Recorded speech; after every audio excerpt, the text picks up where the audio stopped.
விழுப்புரம் மாவட்டத்தில் பெய்த கனமழையால் நகரம் முழுவதும் மழைநீர் தேங்கி காணப்படுகிறது.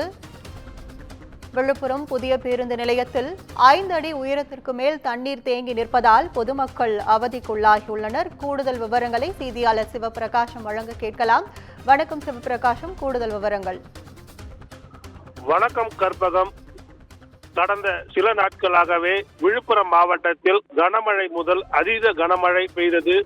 இந்த மழையின் காரணமாக விழுப்புரம் பேருந்து நிலையத்தில் தற்போது குளம் போல் சுமார் 5 அடிக்கு மேல் மழைநீர் தேங்கி உள்ளது. இதனால் பொதுமக்கள் மற்றும் பயணிகள் அந்த பேருந்து நிலையத்தில் தத்தளித்தவாறு பயணம் செல்லக்கூடிய ஒரு சூழ்நிலை ஏற்பட்டுள்ளது. இந்த மழைநீர் அதிக அளவு அங்கு தேங்கியுள்ளது குறித்து மாவட்ட நிர்வாகம் அதனை உடனடியாக வெளியேற்ற நடவடிக்கை எடுக்க வேண்டும் என்ற ஒரு கோரிக்கையும் எழுந்துள்ளது.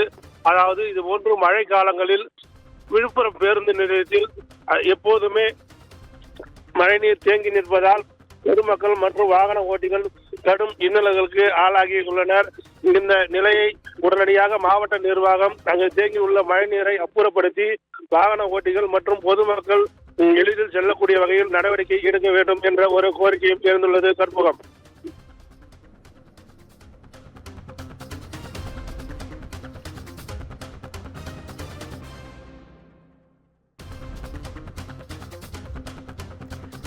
விவரங்களுக்கு நன்றி சிவபிரகாசம்.